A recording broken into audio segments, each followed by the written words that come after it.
हरे कृष्णा। हरे कृष्णा। हरे कृष्णा। समस्त भक्तों का हम हार्दिक स्वागत करते हैं आज का कार्यक्रम में। आज हम रामायण का बालकांड पार्ट 9 देखेंगे। आज का टॉपिक है art of happy married life. तो भविष्य में आप लोग को शादी करने वाले और इसलिए थोड़ा मैरिज लाइफ का भी ज्ञान होना अत्यंत आवश्यकता है। तो लास्ट टाइम हमने बालकांड में देखा था परफेक्शन ऑफ लाइफ। तो किस प्रकार भगवान राम मारीच को एक तीर से लंका तक फेंक देते हैं और सुबाहु को मार देते हैं। तो हमने डिस्कशन किया था कि दोष और दुख के बारे में। तो हमारा हृदय में 6 दोष है: lust, anger, greed, pride, illusion, envy. और ये 6 दोष को हमें मारना चाहिए, नहीं तो ये हमारा भविष्य का दुख का कारण होगा। तो इसका डिटेल्स हमने देखा था। तो मारीच सुबाहु का वध करने के पश्चात भगवान राम यज्ञ वेदी के पास ही उस रात बिताए। सुबह उठकर राम लक्ष्मण विश्वामित्र जी के पास आते हैं, प्रणाम करते हैं और कहते हैं कि भगवान, हम आपके किंकर हैं, सेवक हैं। आप हमें आदेश दीजिए कि हमें क्या सेवा करना है। ये सब सुनकर वहां के जो अन्य ऋषि मुनि थे सिद्धाश्रम में संतुष्ट हो जाते हैं। मन में विचार करते हैं कि ये राम परम पुरुष भगवान है, किंतु विश्वामित्र के सामने नतमस्तक होकर स्वयं को किंकर कहते हैं। किंकर मतलब दास कहते हैं, सेवक कहते हैं। ये राम का महानता है। खुश हो जाते हैं और राम लक्ष्मण को सब ऋषि मुनि मिलकर कहते हैं कि अभी मिथिला में जनक महाराज धनुर्यज्ञ कर रहे हैं। भगवान शिव जी ने उनके एक सुंदर अति बलशाली धनु दी है और जिस धनुष का पूजन और यज्ञ जनक महाराज कर रहे हैं। उस धनुष देखने में आकर्षक है, उसका जो वजन है उसका कोई तोल माप संसार में नहीं है। देवता, गंधर्व, ये सब लोग उस धनुष को उठाकर उसमें प्रत्यंचा चढ़ाना उनके लिए कठिन होता है। उसमें प्रत्यंचा चढ़ा नहीं पाते। मनुष्य का क्या कहना है, उस यज्ञ को हम देखने के लिए जाएंगे। इस प्रकार विचार करके विश्वामित्र जी मिथिला के और समस्त ऋषि मुनि के साथ राम लक्ष्मण को लेके निकल पड़ते हैं अपना आश्रम से। और उनके पीछे सिद्धाश्रम में अनेक पशु पक्षी भी थे, वो भी निकल पड़ते हैं मिथिला के, उनके पीछे पीछे जाते हैं। कुछ दूर जाने के बाद विश्वामित्र जी बाकी जो पशु पक्षी थे उनको रिटर्न कर देते कि आप अपने घर पे जाइए, सिद्धाश्रम का रक्षा कीजिए, हम लोग आते हैं। तो इस प्रकार मिथिला के ओर निकल पड़ते हैं, हिमालय के पास पहुंचते हैं और वहां पर भगवान राम एक सुंदर देश देखते हैं जो कि सोनभद्र नदी के किनारे में है। ये देखकर राम जी विश्वामित्र जी को पूछते हैं कि हे भगवान, इतना सुंदर नगर किसका? तो इसका उत्तर में विश्वामित्र जी कहते हैं कि पूर्व काल में एक राजा हुए हैं जिनका नाम है कुश, जो कि ब्रह्मा जी का संतान थे। अत्यंत धर्मपरायण थे, प्रजा को धर्म के अनुसार पालन करते थे और समस्त प्रजा को आदर करते थे। उनका चरित्र अत्यंत महान था। उनके 4 पुत्र हुए हैं। उस 4 पुत्र मिलकर इस सोनभद्र नदी के तट पर 4 शहर बसाए। इसलिए ये शहर अत्यंत सुंदर दिखता है। और ये 4 पुत्र भी महाराज कुश के जैसे ही धर्मपरायण थे। महाराज कुश उन 4 पुत्र को इस प्रकार की शास्त्र का ज्ञान देते थे, क्यों कहते थे कि प्रजा का पालन करने से ही धर्म का सारे फल मिल जाता है।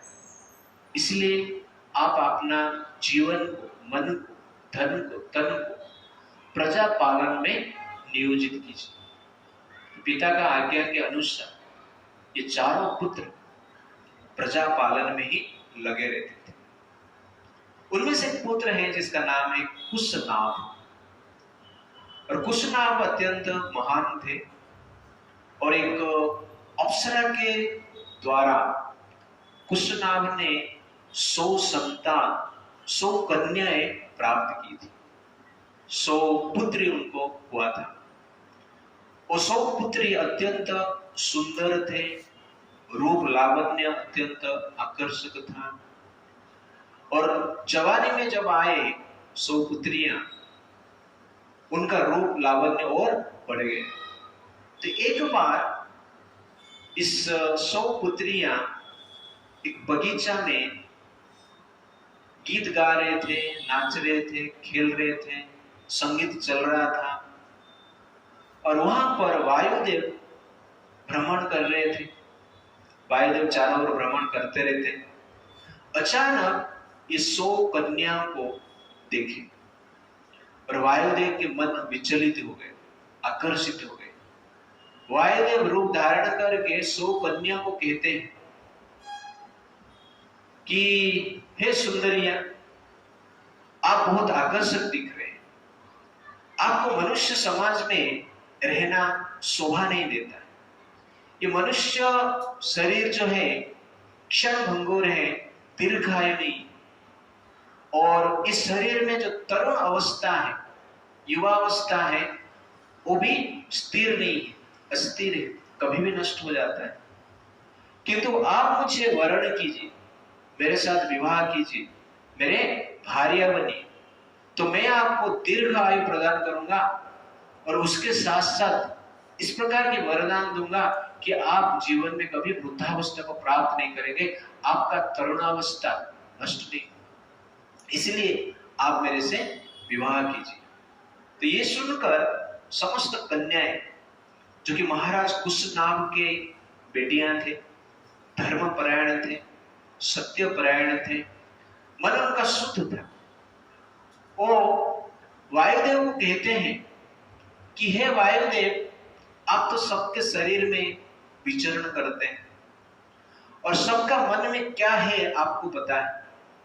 तो आप तो निश्चित रूप से जानते हैं कि हमारा मन में आपके प्रति कोई आकर्षण है ही नहीं। और आप देवता हैं, बलवान हैं, पूरे संसार को जीवन देते हैं, फिर भी आपके प्रति हमारा मन में कोई आकर्षण नहीं। और हम लोग स्वच्छंद नहीं है, हम लोग जनरली क्या है, पिता के अधीन में। इसीलिए जब तक हमारा पिता है तब तक हम अपना इच्छा के अनुसार विवाह करना नहीं चाहते। ये हमारा धर्म है, परंपरा है। इसीलिए आप बलपूर्वक इस कार्य करने की प्रयास मत कीजिए। आपको हम श्राप दे सकते हैं, किंतु हम अपना तपबल जो है उसको नष्ट करना नहीं चाहते, इसलिए हम आपको श्राप नहीं देते। इसलिए आप अपना वासना को नियंत्रित कीजिए और हमारा पिता जिसे हमें विवाह में देंगे, प्रदान करेंगे, उसको हम ग्रहण करेंगे। ये हमारा विचार है। ये जब सुनते हैं वायुदेव काम वासना में पीड़ित रहते हैं, इसलिए उनके हृदय में क्रोध उत्पन्न होता है और उस क्रोध के कारण वो अपना बुद्धि को थोड़ा बाजू में रख देते, अपना उनका जो बुद्धि है थोड़ा भ्रमित हो जाता है। अपना बल का प्रयोग करके, अपना शक्ति का प्रयोग करके 100 कन्या जो है उनको, उनका पूरा शरीर का अंग को टेढ़ा कर देते हैं। इसका अर्थ है शरीर में जब वायु का प्रभाव, वायु ठीक से गति नहीं करेगा, वायु जब दूषित हो जाएगा तो इस प्रकार के अंग में जनरली टेढ़ापन आ जाता है, टेढ़े हो जाते हैं, सीधा नहीं हो जाता, सीधा नहीं रहता है। कहने का अर्थ है 100 कन्या को वायुदेव कुब्जा बना दी, वो कुब्जी हो गई 100 कन्या। तो उनका जो सुंदरता थी, लावण्य थी, वो नष्ट हो गई। ऐसा कुब्जी बनकर 100 कन्या अपने आप को थोड़ा असहज माने और उसके पश्चात वायुदेव को कुछ नहीं बोलते हैं, तुरंत वहां से निकलते हैं और अपने पिताजी के पास जाते हैं। तो कुछ नाम जब उनका इस शरीर को देखते हैं और कुब्जत्व अवस्था को देखते हैं, कुछ नाम आश्चर्यचकित होते हैं और पूछते हैं कि आपका इस प्रकार जो अवस्था है कौन किया, इसका कारण क्या है। तो समस्त कन्या मिलकर जो भी वायुदेव के साथ इंसिडेंट हुआ था उसका वर्णन करते हैं। और ये सुनकर कुशनाभ जी जनरली उनकी बेटी जैसे ही शांत रहते हैं और इस प्रकार कहते हैं, कुशनाभ जी कहते हैं कि हे पुत्रियां, आपने जो कार्य किए हैं धर्म के अनुसार किए। इतना बड़ा समस्या का सम्मुखीन आप लोग हो रहे हैं, इतना कष्ट आपको मिला है, आपका सुंदरता नष्ट हो गई है, आपका जवानी नष्ट हो गई है, फिर भी आप लोग शांत हैं, अपने क्रोध को प्रकट नहीं किया और काम को भी कंट्रोल कर लिया।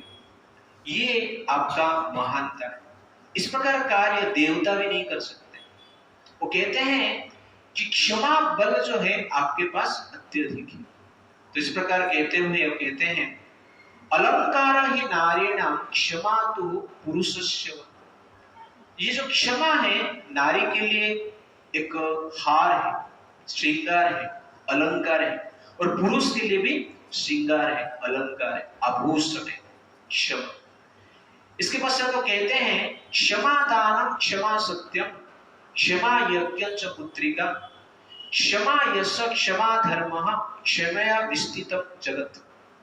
कहते हैं क्षमा दान, क्षमा जो है दान है, क्षमा सत्य, क्षमा ही सत्य है, क्षमा यज्ञ, क्षमा ही यज्ञ है, क्षमा यश, क्षमा ही यश है, क्षमा धर्म, क्षमा ही धर्म है, क्षमया विस्तृतम जगत। और पूरा संसार को क्षमा धारण करके रखा है। इसीलिए दान का जो सार है वो क्षमा है, धर्म का जो सार है वो भी क्षमा है, सत्य का जो सार है वो भी क्षमा है, यश का जो सार है वो भी क्षमा है, यज्ञ का जो सार है वो भी क्षमा है। क्षमा से बढ़कर इस संसार में बड़ा कार्य नहीं है। अनेक प्रकार के दान लोग कर सकते हैं, लेकिन जो व्यक्ति क्षमा दान करता है वो सबसे बड़ा धन है। अनेक प्रकार के धर्म का आचरण हो सकता है, लेकिन जो व्यक्ति क्षमा नामक धर्म का आचरण करता है वो सबसे बड़ा धार्मिक है। अनेक प्रकार के यज्ञ हो सकता है, लेकिन क्षमा रूपी कार्य जो करता है उस प्रकार के कार्य सबसे बड़ा यज्ञ है। कहने का अर्थ है ये जो क्षमा है सबसे महत्वपूर्ण है। तो इस प्रकार अपने संतान को वो प्रोत्साहित करते हैं। और यहाँ पर कुशनाभ जी भी क्रोधित नहीं होते, शांत रहते हैं और विचार करते हैं इनका विवाह में कैसे। अभी कुब्जी हो गए हैं, सब शरीर पूरा टेढ़ा हो गया, अभी विवाह इनके साथ कौन करेगा। बट सोचते हैं कि इनका विवाह कैसे। तो इस प्रकार सोचते हुए विचार करते हैं कि चुली नाम के एक ऋषि थे, जिस ऋषि को एक गंधर्व कुमारी सेवा करते थे, उनका तपस्या में सहायता करते थे। और ऋषि तीर्थ रहता थे, ब्रह्मचर्य व्रत को पालन करते थे, जीवन में ब्रह्म को वीर्य को कभी क्षय नहीं किए थे, और उनका चेतना हर पल भगवान में ब्रह्म में ही रहता था। शुद्ध चरित्रवान थे, चेतना में विकार नहीं था। इस प्रकार वो तपस्या में रत थे और उनका सेवा एक स्त्री करते थे, गंधर्व कुमारी, जो देखने में अत्यंत सुंदर थी। एक दिन उनका सेवा से संतुष्ट होकर इस चुली मुनि ने कहा, हे कुमारी, आपके सेवा से मैं संतुष्ट हूं, मैं आपका क्या सेवा कर सकता हूं? तो गंधर्व कुमारी बोलती है कि मैं अविवाहित हूं और मैं विवाह करना भी चाहती नहीं, लेकिन मुझे एक पुत्र चाहिए और आपके पास ब्रह्म तेज है, ब्रह्म बल है, आप मुझे एक पुत्र दे सकते हैं, इसलिए आपसे मुझे पुत्र की इच्छा है। तो ये जब सुनते हैं चुल्ली मुनि, वो विचार करते हैं और अपना ब्रह्म तेज से, अपना मानसिक बल से, अपना तपस्या के पराक्रम से और सत्य के बल से एक संतान उत्पन्न करते हैं मन से। अपना ब्रह्म तेज से वो संतान उत्पन्न हुआ, इसलिए उस संतान का नाम क्या हुआ? ब्रह्मदत्त। उस ब्रह्मदत्त भी एक ब्रह्मर्षि थे, शुद्ध चरित्रवान पुरुष थे। उन्होंने विचार किया, उसना विचार करते हैं इस ब्रह्मदत्त के साथ मैं अपना 100 संतान का विवाह करूं। इस प्रकार विचार करते हैं और विचार करके ब्रह्मदत्त के पास जाते हैं और ब्रह्मदत्त को सब कुछ वृतांत बताते हैं। और ब्रह्मदत्त कांपिल्य देश में, कांपिल्य देश का राजा रहते हैं, जो कि हस्तिनापुर के पास, दिल्ली के पास उस समय पे पांचाल कांपिल्य आप लोगों ने सुना रहेगा। तो उस देश का राजा होते हैं उस समय पे। तो ब्रह्मदत्त ये प्रस्ताव में प्रस्तुत हो जाते हैं। तो कुब्जी है सब, शरीर टेढ़े हैं, देखने में सुंदर नहीं है, फिर भी ब्रह्मदत्त बड़े राजा है और ब्रह्म ज्ञानी है, शुद्ध चरित्रवान है, शक्ति भी है, पराक्रम भी है, फिर भी उस 100 कन्या जो कि देखने में सुंदर नहीं है, उनको विवाह करने की प्रस्तुत हो जाते हैं। और विवाह का दिन आता है, ब्रह्मदत्त के साथ उनका विवाह होता है। जब ब्रह्मदत्त अपने हाथ से 100 कन्या को स्पर्श करते हैं विवाह के लिए, उस समय पे 100 कन्या का शरीर का परिवर्तन होता है। 100 कन्या का जो कुब्जत्व अवस्था है वो नष्ट हो जाती है, तुरंत ही तरुण अवस्था को लोग प्राप्त करते हैं। उनका रूप लावण्य पहले जैसे था उससे भी अधिक सुंदर हो जाता है, आकर्षित हो जाता है। ये सब देख के सब लोग आश्चर्यचकित होते हैं, सब लोग ब्रह्मदत्त का जयगान करते हैं और ब्रह्म तेज, ब्रह्मचर्य, शुद्ध चरित्र का गुणगान करते हैं। इस प्रकार ब्रह्मदत्त का विवाह उस 100 कन्या के साथ होता है और राजा कुशना उस 100 कन्या को जनरली विदाई देते हैं। और विश्वामित्र जी कहते हैं राम जी को कि इस कुशना हो, उसके पश्चात 100 पुत्री के विवाह के पश्चात एक पुत्र की कामना की और इसलिए पुत्र कामेष्टि यज्ञ की। और उनके पिता जो कुश थे, कुश नाम के पिता जो कुश थे, उनको आशीर्वाद दिए कि आपका एक शक्तिशाली यशवान संतान उत्पन्न होगा जिसका नाम है गाधी। और जो गाधी महाराज हुए हैं, विश्वामित्र जी कहते हैं वो मेरे पिताजी हैं। विश्वामित्र के पिताजी का नाम क्या है? गाधी। तो विश्वामित्र जी कहते हैं उसके साथ साथ मेरा एक बहन भी हुए हैं जिसका नाम है कौशिकी।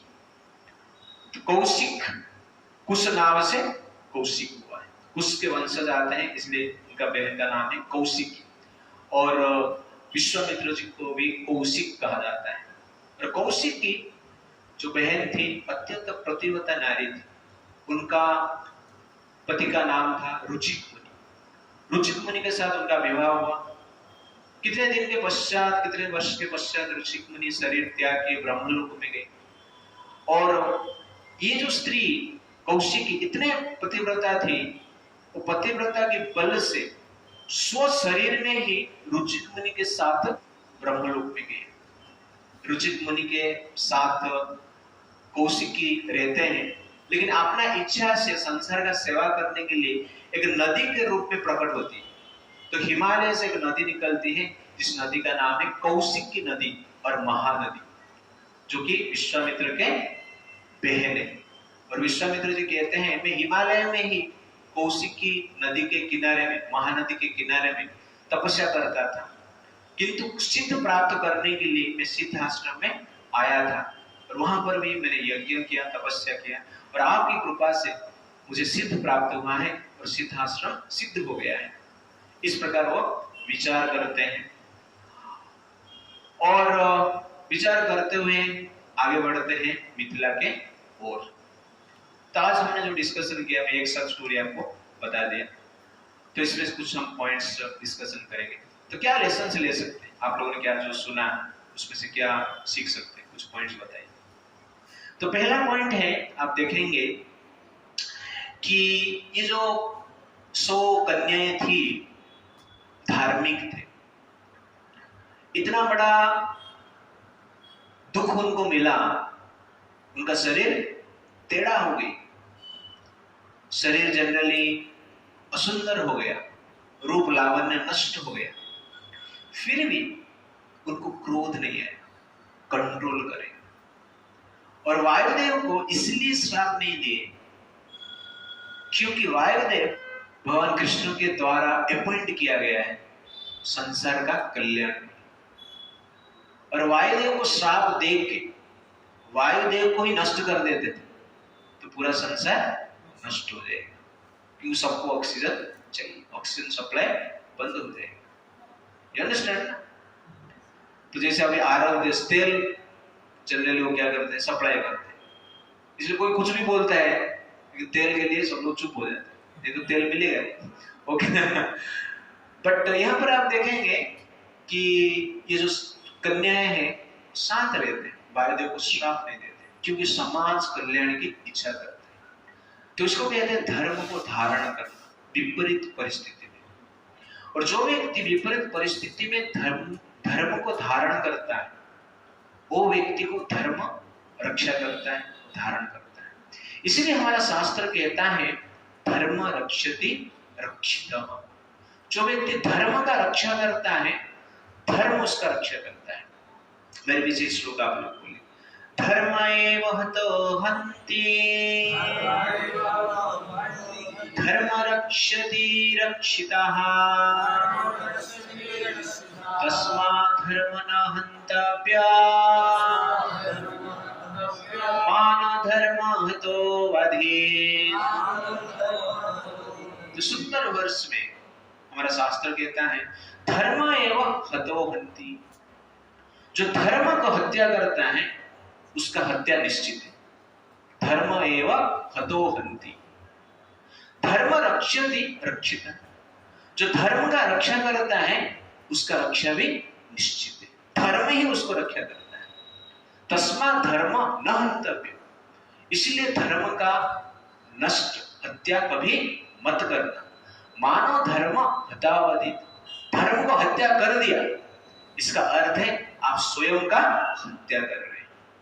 इसलिए धर्म का रक्षा अत्यंत आवश्यकता है।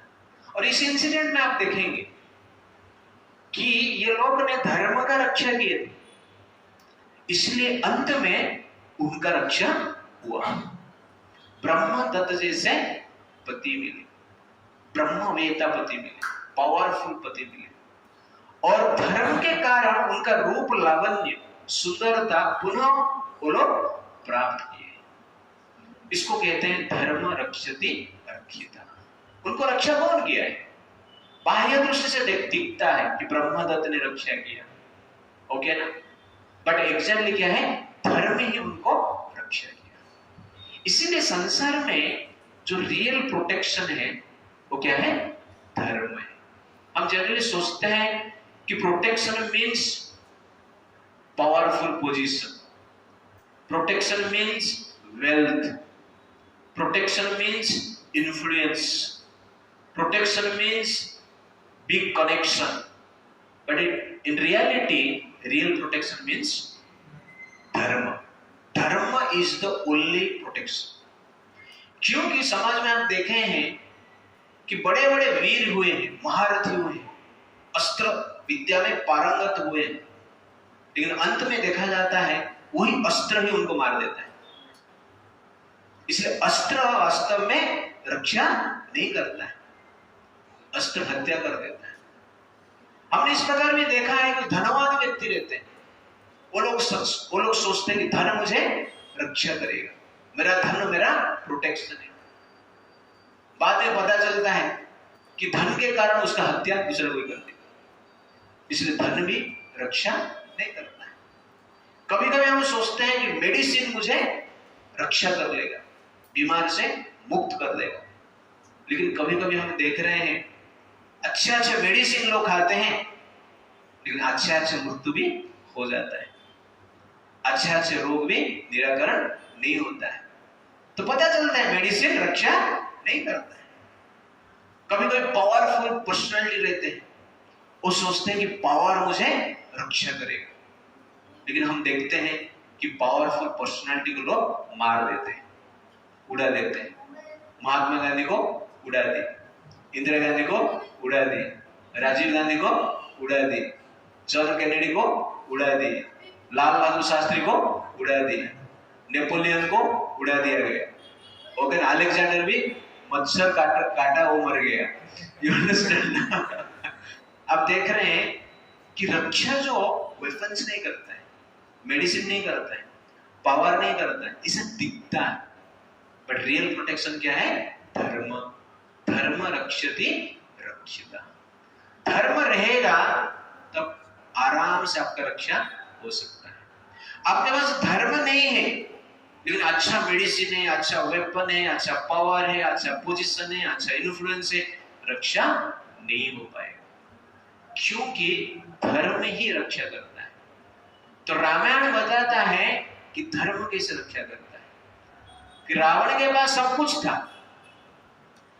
लेकिन रावण का अंत हो गया। रावण उनका परिवार में सबको मार दिया अधर्म के कारण। इसलिए रावण का शक्ति रावण को नहीं बचाया, रावण का पावर पोजीशन रावण को बचा नहीं पाया। रावण को कौन बचाया? रावण किस लिए मरा? अधर्म के कारण। इसलिए धर्म बचाता है। विभीषण के पास पावर नहीं था, पोजीशन नहीं था, इन्फ्लुएंस नहीं था, लेकिन विभीषण बच गए। इसलिए धर्म के कारण बच गए। इसीलिए धर्म रक्षति रक्षिता।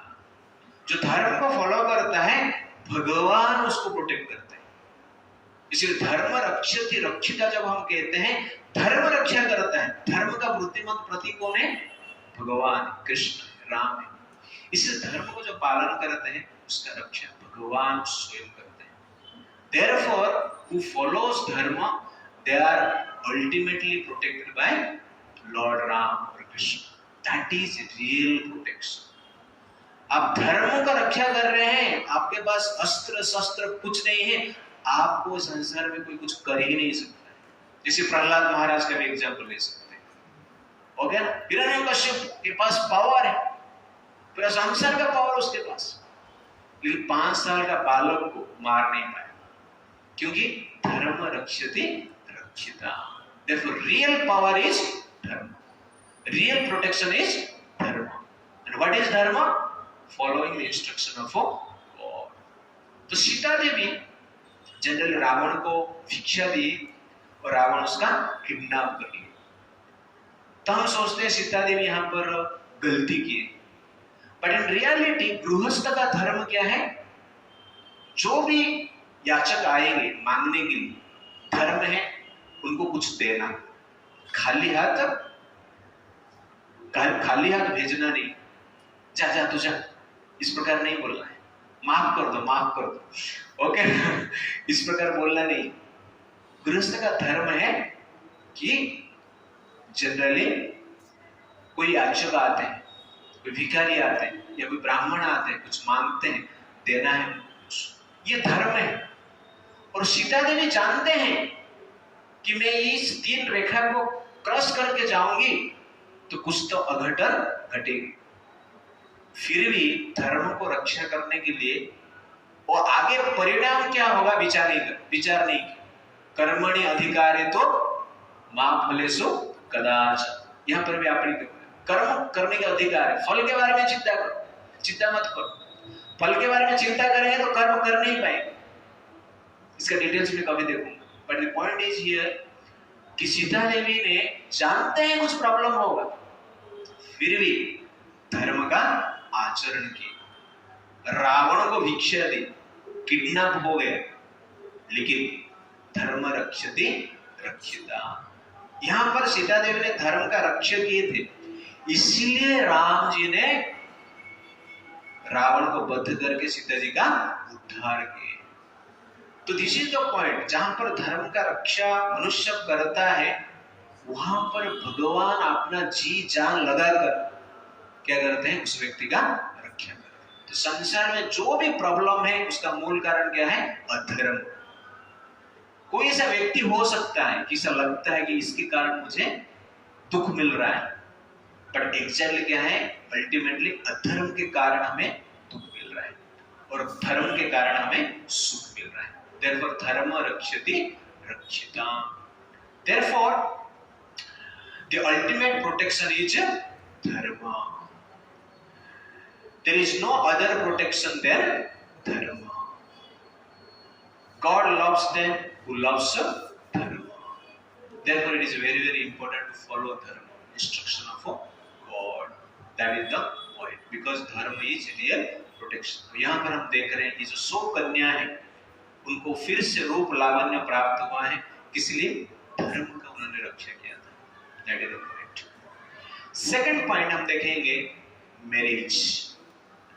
तो यहां पर देखेंगे ये 100 कन्या जब वायुदेव को कहते हैं तो स्वच्छंद को कहते हैं, हम स्वच्छंद नहीं, हम पिता के अधीन में और पिता के आज्ञा के अनुसार हम क्या करेंगे, कार्य करेंगे, शादी करेंगे। और वहां पर वो कन्या वायुदेव को कहते हैं कि आप जाइए हमारे पिताजी के पास और हमारा हाथ मांगिए उनसे, पिताजी प्रसन्न होकर आपको सौंप देंगे तो हम भी आपके साथ विवाह कर सकते हैं, इस प्रकार भी कहते हैं। तो ये जनरली मैरिज का ब्यूटी। इसलिए आज का टॉपिक क्या है हमारा, art of happy married life. तो व्हाट इज मैरिज, मैरिज क्या है, आप लोग क्या समझे आज तक, मैं थोड़ा जानना चाहता हूँ। What is marriage? Prathamesh. Okay, marriage एक संस्कार है। Okay, और anything else? What is marriage? Define marriage. क्या है ये marriage? शादी क्या है? प्रभु जी शादी बर्बादी।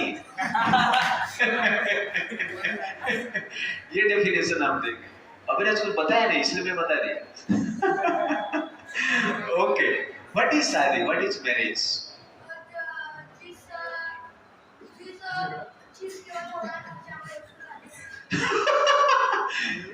जिसके कारण हमारा खर्चा बढ़ता है उसको शादी कहते हैं। क्या डेफिनेशन है? Anything else?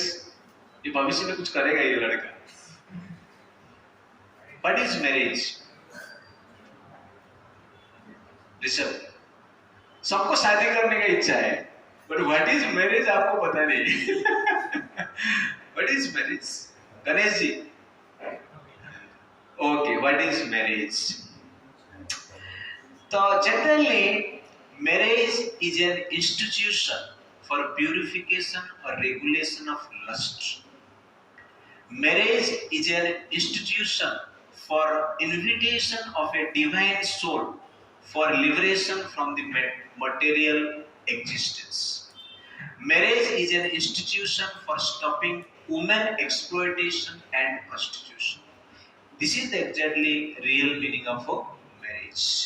Therefore, marriage is a divine institution for purification of lust, invitation of divine soul, regulation of sexual impulsion, and it is meant for ultimate liberation. That is exactly marriage. ये है marriage का meaning. तो generally आजकल society में marriage मतलब क्या है, मजाक करना। मैरिज मतलब सेक्स करना। तो सेक्सुअल इंटरेक्शन को लोग क्या मानते हैं, marriage means sex, license for sex, इस प्रकार लोग विचार करते हैं। But in reality it is not like that. Animal society में मैरिज नहीं है, ह्यूमन सोसाइटी में मैरिज। एनिमल्स भी जनरली सेक्सुअल एक्टिविटी में लिप्त रहते हैं विदाउट मैरिज, और हम लोग मैरिज करके वही एक्टिविटी करते रहते हैं। तो मैरिज की आवश्यकता क्या है? सेम एक्टिविटी करना है तो विदाउट मैरिज भी हो सकता है, तो मैरिज क्यों करना है फिर? तो मैरिज का अल्टीमेट पर्पस क्या है? Regulating our lusty desire. तो ह्यूमन फॉर्म स्पेशली डिजाइन किया गया है जनरली रेगुलेट करने के लिए लस्टी डिजायर। इसलिए मैरिज एक इंस्टीट्यूशन है। It is not a institution for enjoyment, it is a institution for control, regulation. इसलिए मैरिज का व्यवस्था है। But which is better, love marriage और अरेंज मैरिज? कौन सा अच्छा है brothers? Arrange marriage. Love marriage अच्छा नहीं है? यस, कौन सा अच्छा है?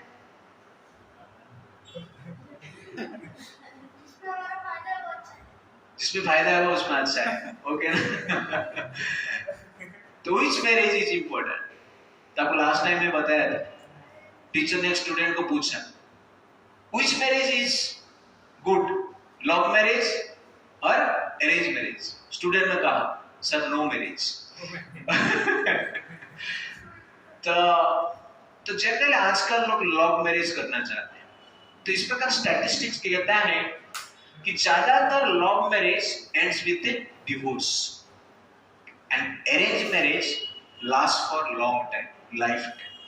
अभी भी स्टडी इस प्रकार कहता है। भारत में ये स्टडी एप्लीकेबल है, बाहर ये स्टडी एप्लीकेबल नहीं। क्यों? बाहर अरेंज मैरिज है ही नहीं, लव मैरिज है। और भारत में 1% डिवोर्स है और उस 1% में ज्यादातर जो डिवोर्स है लव मैरिज का है। तो भारत में 90% लोग अरेंज मैरिज करते हैं, 90% लोग अरेंज मैरिज करते हैं, 10% लोग लव मैरिज करते हैं और उसमें से जो 1% डिवोर्स है ये 10% से आता है। दैट इज एक्चुअली क्या है? लव मैरिज का प्रॉब्लम। लास्ट जनरल गवर्नमेंट का डेटा के हिसाब से 2022 में मोर देन 28,000 मर्डर हुआ है because of love, because of loving relationship, so called loving relationship. प्रेम संबंध के कारण मोर देन 28,000 मर्डर हुआ है, जो कि टोटल मर्डर में से 10% है। यू अंडरस्टैंड ना? तो इसीलिए लव मैरिज जो है वो प्रॉब्लमेटिक है। क्यों ऐसा है? क्योंकि लव मैरिज का जो बेसिस है वो क्या है? एंजॉयमेंट, प्लेजर मोटिवेटेड है, सेक्स। बट अरेंज मैरिज का जो बेसिस है सर्विस। तो आपका बेसिस मान लो सर्विस होगा तो उस रिलेशनशिप को आप सहन करोगे। तो सर्विस मोटिवेशन रहता है तो टॉलरेंस नेचुरल हो जाता है। लेकिन प्लेजर आपका मोटिवेशन होता है, टॉलरेंस अननेचुरल होता है। प्लेजर नहीं मिला, हट, चलो मेरे अगेंस्ट में है, चलो। क्योंकि आपका बेसिस ऑफ जो रिलेशनशिप है प्लेजर है, सेक्स है, लुक है, पोजीशन है। बट मैरिज, अरेंज मैरिज में वो बेसिस नहीं होता है। अरेंज मैरिज में बेसिस क्या है? ओरिजिनल लव है। Love means service, service means love. और अरेंज मैरिज में जो लव है केवल हस्बैंड के लिए नहीं है, वो लव क्या है? सास ससुर के लिए भी है, ननद के लिए भी है, देवर के लिए भी है, स्त्री के लिए, पुरुष के लिए वैसे ही, सास ससुर के लिए, साला के लिए, साली के लिए, अपने सब रिलेटिव के लिए वो प्रेम है। तो अरेंज मैरिज में लव जो रहता है पूरा कम्युनिटी के प्रति रहता है, परिवार के प्रति रहता है, वो कमिटमेंट होता है। लेकिन जो लव मैरिज, आजकल लव मैरिज कहते हैं, मैं उसको लव मैरिज नहीं कहता हूं, दैट इज एक्चुअली क्या है? Lust marriage. ओके ना? एक प्रकार की प्लेजर को पूर्ति करने के लिए वो कार्य किया जाता है। और लव मैरिज में सपोर्ट नहीं मिलता है, लेकिन अरेंज मैरिज में सपोर्ट मिलता है। और लव मैरिज में आपका अट्रैक्शन क्या है? केवल प्लेजर है, सेक्सुअल अट्रैक्शन है। लेकिन लव मैरिज में जनरली आपका जो अट्रैक्शन है वो मेंटालिटी भी एक अट्रैक्शन का कारण है, चरित्र भी एक अट्रैक्शन का कारण है। और चरित्र और मेंटालिटी में कुछ भी मिसअंडरस्टैंडिंग हुआ तो आप टॉलरेंस कर सकते हैं, क्योंकि अरेंज मैरिज बेसिस क्या है इसका? सर्विस। इसलिए अरेंज मैरिज लास्ट करता है, long lasting, because of its basis that service. Therefore marriage is for what? Service. शादी क्यों करना है आपको? सर्विस के लिए, सेक्स के लिए नहीं। When your goal of marriage is service, that is exactly long lasting. When your goal of marriage is enjoyment or pleasure, that will end with a divorce. So this is the exactly क्या है? Practical situation of this world. और भारत में भी इसका experiment हो सकता है, क्योंकि अरेंज मैरिज अभी भी हो रहा है। झगड़ा होता है, सबके घर पे झगड़ा होता है, डिस्प्यूट रहेगा, डिसएग्रीमेंट होगा, लेकिन जब सर्विस बेसिस होता है आप सहन करते हैं, सीरियसली व्यक्ति नहीं लेता है। तो एक चीज आप याद रखिए, मैरिज लाइफ में डिस्प्यूट होगा, डिसएग्रीमेंट होगा, कॉन्फ्लिक्ट भी होगा, don't take it seriously. Seriously मत लीजिए। और सीरियसली कौन ले लेगा? जो व्यक्ति धार्मिक, जो भक्ति को सीरियसली ग्रहण करता है, संसार का कोई भी उतार चढ़ाव को सीरियसली लेता ही नहीं। प्रॉब्लम क्या है? हम भक्ति को सीरियसली नहीं लेते हैं, इसलिए बाकी सबको सीरियसली लेना पड़ता है, क्योंकि कुछ सीरियस तो बनना पड़ेगा ना। इसीलिए वी शुड टेक सीरियस भक्ति, भक्ति को सीरियसली लेना है। तो बाकी जनरल अपने आप क्या कर सकते हैं? मेंटेन कर सकते हैं। हमारा बेसिस क्या होना चाहिए? सर्विस होना चाहिए, सेवा होना चाहिए, मजा नहीं होना चाहिए। एक बार एक हस्बैंड वाइफ को बोल रहा है कि मेरे लिए एक अच्छा चाय बना के लेकर, जिससे कि मेरा मन झूमेगा, दिल नाचेगा, बदन डांस करेगा, ऐसा कुछ चाय बना के लेकर। तो वाइफ बोलती है, हमारा घर में भैंस का दूध है, नागिन का दूध नहीं है। You understand the point? तो कहने का अर्थ है अरे जोक था रे। तो कहने का अर्थ है कि सेवा भाव होना चाहिए। सेवा भाव नहीं रहेगा तो क्या है? प्रॉब्लम है। इसलिए जहां पर सेवा भाव है वहां पर कॉन्फ्लिक्ट नहीं है। जहां पर सेवा भाव का अभाव है वहां पर जनरली क्या है? कॉन्फ्लिक्ट है। इसलिए पहले का मैरिज स्टेबल होता था। इसका मूल कारण क्या है? Service attitude.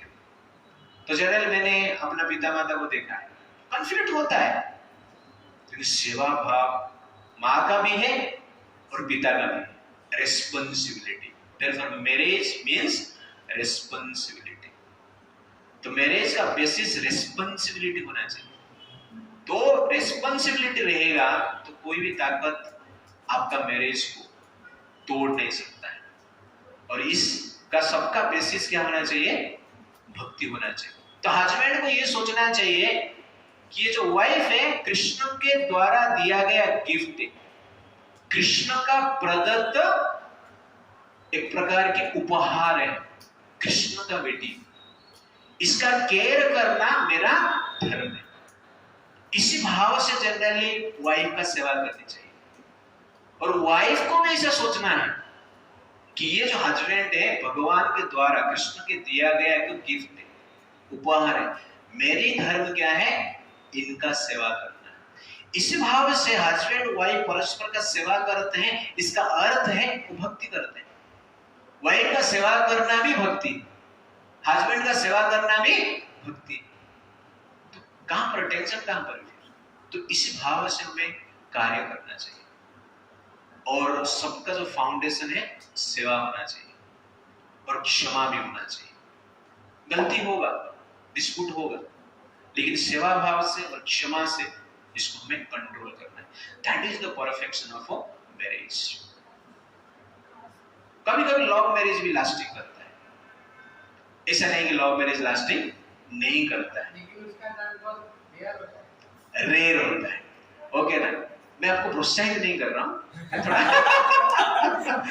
मैं थोड़ा बैलेंस कर रहा हूं। ओके ना? कभी कभी होता है, क्योंकि शास्त्र में बहुत लव मैरिज का भी बताया गया है। और भगवान कृष्ण रुक्मिणी के साथ विवाह किया, वो लव मैरिज ही था। ओके ना? तो इस प्रकार अनेक लव मैरिज भी हुआ है, लॉन्ग लास्टिंग भी हुआ है, but the basis is where it may be love marriage और it may be arrange marriage, but the basis of marriage should be service. That is the point. Must be responsibility. That is the point. Then marriage is generally beautiful and blissful, with all struggle, with all misunderstanding, all ups and downs. तो इसलिए हमें क्या करना चाहिए? Marriage करना पाप की इच्छा है. Okay, marriage is everlasting if the basis of relationship is service. Third point, काम और क्रोध. तो यहाँ पर देखेंगे 100 कन्याएं थे, वो जनरली क्या है? काम को कंट्रोल कर पाए और क्रोध को भी कंट्रोल कर पाए. लेकिन वायुदेव ने काम को कंट्रोल नहीं कर पाए और क्रोध को भी कंट्रोल नहीं कर पाए. तो इसलिए काम और क्रोध को कंट्रोल करना अत्यंत आवश्यक है. संसार में जितने भी जीव है, मनुष्य के साथ पशु भी हो, काम से पीड़ित है. इस संसार का जो मूल है वो क्या है? काम है, लस्ट है. हर व्यक्ति के पास, हर जीव के पास. पशु पक्षी में जो लस्ट है वो नेचुरली है और नेचुरली वो लोग उसको हैंडल अच्छी तरह से कर पाते हैं. ऐसा आपने कभी नहीं देखा कि पशु पक्षी लस्ट डिजायर के कारण उनका शरीर वीक हो गया है, लेकिन उनका पावर है ही नहीं, दुबले पतले हो गए, फ्रस्ट्रेशन हो गया है, सिंह डिप्रेशन में चला गया लेकिन बैल रो रहा है. इस प्रकार आपने देखा नहीं रहेगा. ओके ना? क्यों? क्योंकि नेचुरली वो डिजायर है, नेचुरली वो कंट्रोल भी होता है. उनका बॉडी ऐसे बनाया गया है और कुछ नहीं. इसलिए जब सीजन आता है, पशु पक्षी के हृदय में लस्ट डिजायर आता है और लस्ट डिजायर को फुलफिल करते हैं. सीजन चला गया, वो डिजायर भी चला जाता है. आराम से घूमते रहते हैं, देखते रहते हैं, कुछ नहीं होता है. वो डिजायर उत्पन्न नहीं, सीजनल है. तो उनका लस्टी डिजायर लगभग हर पशु पक्षी के लिए लस्टी डिजायर जो है सीजनल है. कुछ कुछ पशु पक्षी है जो कि सीजनल नहीं है और 24 आवर है. फिर भी उनका बॉडी ऐसा डिजाइन किया गया है कि उनमें स्ट्रेंथ रहता है, पावर रहता है और फ्रस्ट्रेशन भी नहीं रहता है. जिसे बैल आप देखेंगे तो बैल जनरली, गाय जो है, बैल है, संतान उत्पन्न सालों भर कभी भी कर सकते हैं, पर उनके पास उतना शक्ति, पावर है. मंकी जो है वो भी पावर है. कुछ पक्षियां ऐसे हैं पावरफुल रहते हैं. नेचुरली वो लोग टेंडेंसी है उनका और उस टेंडेंसी को नेचुरली यूज करते हैं और नेचुरली वो कंट्रोल होता है. उनके लिए आर्टिफिशियल ऐसा कुछ नहीं चाहिए. पर मनुष्य के लिए उल्टा है. मनुष्य में लस्टी डिजायर अनलिमिटेड है पर बॉडी ऐसा है वीक है और ये सीजनल नहीं है. तो it is not seasonal, it is mental. Okay ना? तो हर पल ये विचार रहता है, डिजायर रहता है. क्यों ऐसा? भगवान ने इतना स्ट्रेंथ क्यों नहीं दी? तो इसका कारण ये है कि मनुष्य शरीर भगवान ने डिजाइन इसलिए किया है कि हम लोग सेक्स प्लेजर से और भी एक सुपीरियर प्लेजर को प्राप्त कर सकते हैं. तो this body is designed in such a way so that we can understand that sexual pleasure is inferior, animalistic, and there is a greater pleasure than lusty pleasure, sexual pleasure. इसलिए शरीर को design किया गया है और इसलिए freedom भी दिया गया है जिसमें हम चूज कर सकते हैं. और चूज नहीं करेंगे हायर प्लेजर को, केवल एनिमलिस्टिक प्लेजर को चूज करेंगे तो ये शरीर सहन नहीं कर पाएगा, ये शरीर बर्बाद हो जाएगा. तो आजकल संसार में आयु कम हो रहा है, मेमोरी कम हो रहा है, स्ट्रेंथ कम हो रहा है, रिलेशनशिप भी टिकता नहीं है. उसका मूल कारण क्या है? Lusty Dzire. ये नेचुरल है. सब प्रेम कोई किसके साथ नहीं करता है. सब लोग जनरली प्लेजर लेना चाहते हैं और प्लेजर फुलफिलमेंट हुआ नहीं तो 35 टुकड़ा. हो गया तो 35 ले लेंगे वो और उसके बाद टुकड़ा करेंगे। तो कहने का अर्थ है कि आजकल ज्यादा फैमिली रिलेशनशिप में डिस्टर्ब क्या है, क्योंकि सेंटर पॉइंट लस्ट रहता है। इसलिए काम को कंट्रोल करना चाहिए। और काम को मनुष्य कैसे कंट्रोल कर पाएगा? जब एक हायर डिजायर रहेगा, परम दृष्ट्वा निवर्तन्ते इसको कहते हैं कि हायर प्लेजर के प्रति अपना ध्यान रहेगा, तो ये जो लोअर प्लेजर है उसको हम कंट्रोल कर पाएंगे। और कुछ उपाय नहीं, परिपूर्ण किधर हायर प्लेजर लेना ओके ना, दैट इज द पॉइंट। और ये नेचुरल है सबके लिए। एक बार एक हस्बैंड अपना वाइफ को बोल रहा है कि आप बहुत घर पे काम करते हो, थक जाते हो, इसलिए मैं चाहता हूं कि घर में एक काम वाली चाहिए। एक काम वाली लेके आते हैं तो आप भी थोड़ा आराम करेंगे, मैं भी थोड़ा आराम करूंगा। आपके प्रति मेरा प्रेम है, इसलिए मुझे इस प्रकार के विचार, मैं इस प्रकार के विचार कर रहा हूं। एक काम वाले रखते हैं। तो वाइफ बोलती है आपका आदत मुझे पता है, आपका मन में क्या चलता रहता है, क्योंकि पहले मैं आपके घर पे काम वाली थी। ओके तो दिस इज कॉल्ड एक्चुअली क्या है? लस्ट, विचार। तो सबके हृदय में है, पर इसको हमें कंट्रोल करना चाहिए। काम को कंट्रोल करेंगे तो क्रोध अपने आप कंट्रोल हो जाएगा। जो व्यक्ति काम को कंट्रोल नहीं कर पाता है वो क्रोध उत्पन्न करता है, जैसे वायुदेव ने क्रोध को उत्पन्न किया। लेकिन ये 100 कन्याएं और उनके पिता कुशना क्रोधित नहीं हुए, क्योंकि काम को ही वो लोगों ने कंट्रोल किया। कैसे कर पाए कंट्रोल? परम दृष्ट्वा निवर्तन्ते, धर्म को आधार माना जीवन। तो जीवन का आधार काम नहीं होना चाहिए, क्या होना चाहिए? धर्म होना चाहिए। धर्म हमारा प्लेजर होना चाहिए, तब जाके काम को कंट्रोल कर पाएंगे। अदरवाइज काम को कंट्रोल नहीं कर पाएंगे तो ऑटोमेटिकली क्या होगा? क्रोध उत्पन्न होगा। आग लगेगा तो धुआं निकलेगा। तो इसमें जनरली कोई गुंजाइश नहीं, शौक नहीं, इसका नेचुरल है। Therefore, control calm, automatically growth will be controlled. One moment of controlling anger can protect us from many lifetimes of danger. ये भी पॉइंट है। एक क्षण का क्रोध हम कंट्रोल कर पाते हैं तो मेनी लाइफ टाइम का जो डेंजर है, विपत्ति है, कंट्रोल कर पाएंगे। हम क्रोध को कंट्रोल नहीं कर पाए, काम को कंट्रोल नहीं कर पाए, इसलिए ये लाइफ टाइम, अनेक लाइफ टाइम में घूम रहे संसार, तो अल्टीमेट लिबरेशन में प्राप्त नहीं। क्रोध arise from unfulfilled lust and love arise from fulfilled lust. तो लस्ट मतलब काम। तो ये काम क्रोध उत्पन्न करता है और लोभ भी उत्पन्न करता है, इसलिए काम को कंट्रोल करना चाहिए। तो यहाँ पर कुशना और उनके जो बेटियां हैं काम को कंट्रोल किया, इसलिए क्रोध को भी कंट्रोल करता है। इसलिए गीता में भगवान कहते हैं त्रिविधम नरकस्यैदम् द्वारम नाशनमात्मनः काम क्रोध तथा लोभ तस्मादेतत्रयं त्यज्य। तो भगवान गीता में कहते त्रिविधम नरकस्यैदम् द्वारम नाशनम आत्मा। तो नरक का जो 3 द्वार है जो आत्मा को नष्ट कर देता है, काम क्रोध तथा लोभ। क्रोध, काम और लोभ, ये 3 द्वार हैं जो कि नरक का द्वार है। ये नरक की ओर लेके जाता है। नरक मतलब ओरिजिनल नरक है, उधर तो जाएंगे, और उसके साथ साथ क्या है? दुख की ओर लेके जाता है, प्रॉब्लम को लेके जाता है। इसलिए संसार का प्रॉब्लम का कारण क्या है? काम, क्रोध, लोभ। और मेन क्या है? सबका बेसिस क्या है? काम। काम को कंट्रोल कर दिया, क्रोध अपने आप कंट्रोल होगा और लोभ भी अपने आप कंट्रोल होगा।